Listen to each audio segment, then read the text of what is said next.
अस्सलाम वालेकुम। आप सब लोग कैसे हैं? उम्मीद है सब अच्छे होंगे। जैसे कि स्पीकिंग में हम सेंटेंसेस बोलते हैं, सेंटेंसेस में सब्जेक्ट वर्ब और ऑब्जेक्ट इतनी अहमियत रखता है, इतनी ही अहमियत हमारी प्रीपोजिशंस भी रखते हैं। ये हमारे सेंटेंस को काफ़ी अच्छा बना देती हैं और आराम से हम अपना सेंटेंस बोल पाते हैं। जैसे कि अबव के ऊपर, ओवर के ऊपर हम काफ़ी दफ़ा इस तरह के अल्फाज बोलते हैं। आफ्टर के पीछे, बिलो के नीचे, अंडर के नीचे, बिफोर से पहले। और आप देख रहे होंगे कि अबव और ओवर दोनों के मतलब के ऊपर हैं, बिलो और अंडर इस दोनों का मतलब के नीचे है।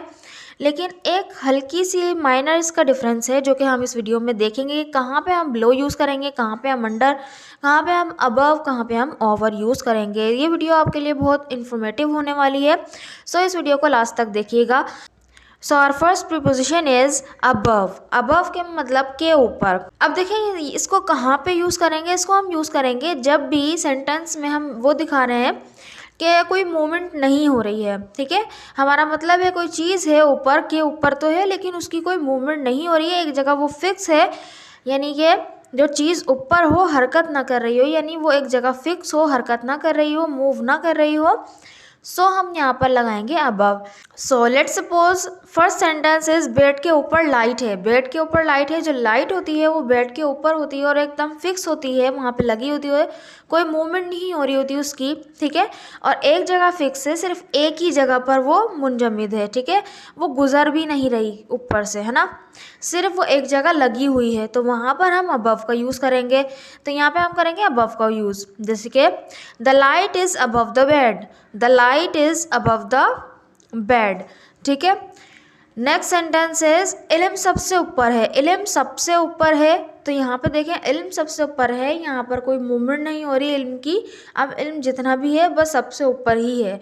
ठीक है, तो ये एक स्टेटमेंट है, यहाँ पे हम अबव का यूज़ कर सकते हैं। जैसे कि knowledge is above all. Knowledge is above all.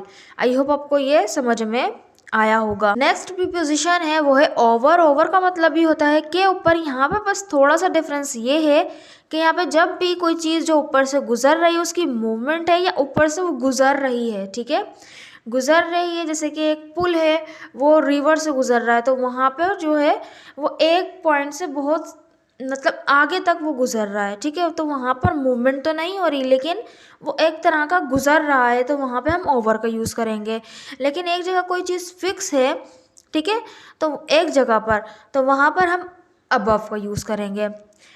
यानी कि यहाँ पे देखें जो चीज़ ऊपर हो और हरकत कर रही हो। ठीक है, हरकत कर रही हो वो चीज़, और वो भी जो एक पॉइंट से दूसरे पॉइंट तक गुजर रही हो, वहाँ भी हम ओवर का यूज़ करेंगे। सो सेंटेंस इज हेलीकॉप्टर इमारत के ऊपर मंडला रहा था। जो हेलीकॉप्टर था ऊपर मंडला रहा था, यानी एक जगह मुंजमद नहीं था, एक जगह टिका हुआ नहीं था, बल्कि क्या कर रहा था, मंडला रहा था, एक इधर से उधर घूम रहा था। ठीक है, इमारत के। देखिए सेंटेंस बनेगा the helicopter was hovering over the building. The helicopter was hovering over the building. Hover होता है मंडलाना। ठीक है, मंडलाना।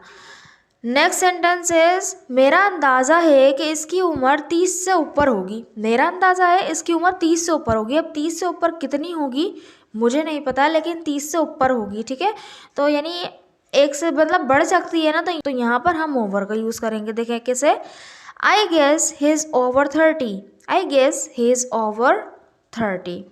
आई होप आपको अबव और ओवर दोनों का इस्तेमाल समझ में आया होगा और इसका फ़र्क भी पता चला होगा। सो दो सेंटेंसेस आपके लिए हैं कि पता चले कि आपको इसका फ़र्क समझ में आया कि नहीं आया। गेंद मेरे सर पर से गुजर गई, यानी यही मतलब है कि गेंद मेरे सर के ऊपर से गुजर गई, और छत मेरे सर के ऊपर है। छत मेरे सर के ऊपर है। दोनों में आप बताइए कहाँ पे ओवर आएगा और कहाँ पर अबव आएगा। ठीक है, इन दोनों सेंटेंसेस को बनाकर ज़रूर कमेंट बॉक्स में लिखिएगा। हम नेक्स्ट प्रीपोजिशंस की तरफ बढ़ते हैं जो कि है बिलो। बिलो मतलब के नीचे। ठीक है, इसका देखें सिर्फ डिफरेंस है कि लोअर लेवल की बात हो रही हो, यानी एक चीज़ है उसके नीचे कोई चीज़ है, तो एक अपर लेवल और एक लोअर लेवल, यानी उसके नीचे चीज़ हो गई, वो कवर नहीं है, सिर्फ उसका एक नीचे हिस्सा बता दिया कि भाई एक दर्जा वो नीचे है। ठीक है, तो इस तरह के सेंटेंसेस को बनाने के लिए बिलो का यूज़ करेंगे। जैसे कि मेरा मुंह मेरी नाक के नीचे है। ये एक काफ़ी आसान सी एग्जाम्पल थी और आसानी से देख भी सकते हैं कि भाई ये जो मेरा मुंह है वो मेरी नाक के नीचे है, कवर नहीं है किसी भी तरह से, वह एक लेवल नीचे है। तो यहाँ पे हम यूज़ करेंगे बिलो का। My mouth is below my nose, my mouth is below my nose. ठीक है, नेक्स्ट हमारा सेंटेंस है पेंसिल मेज से लुढ़क कर नीचे फर्श पर गिर गई।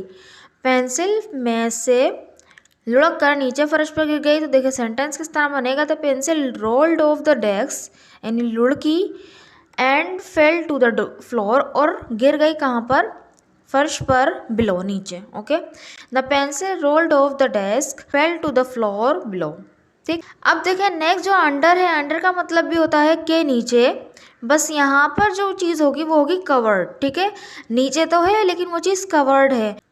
जैसे कि तुम्हारी टांगे मेज़ के नीचे हैं। अब देखिए मेज़ के नीचे हैं तो यानी मेज़ के ऊपर वाला जो हिस्सा है वो है, ठीक है, फिर ज़मीन है, फिर उसके अंदर आपकी टांगे हैं, मीन्स उसके अंदर टाइप हैं, कवर्ड हैं टांगे। ठीक है, तो देखिए सेंटेंस बनेगा यहाँ पर अंडर से, your legs are under the table, your legs are under the table.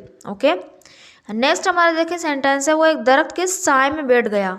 वो एक दरख्त के साए में बैठ गया, तो देखें दरख्त के साए के नीचे है बैठा है, सेंस वही है ना। तो यहाँ पर हम अंडर का यूज़ करेंगे। देखिए दरख्त है और दरख्त के नीचे ज़मीन है और ज़मीन के दरमियान में बैठा है, तो ये कवर्ड टाइप हो गया। ठीक है, ये देखिए सेंटेंस बनेगा he sat under the shade of a tree.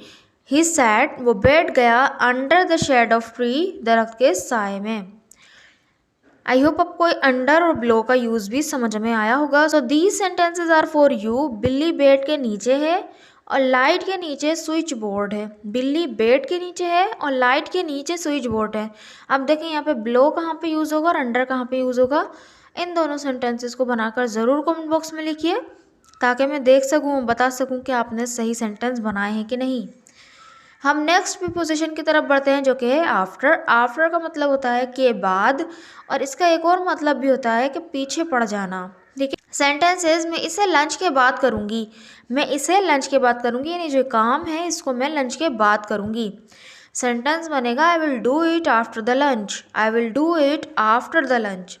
Next हमारा सेंटेंस है पुलिस चोर के पीछे पड़ी थी।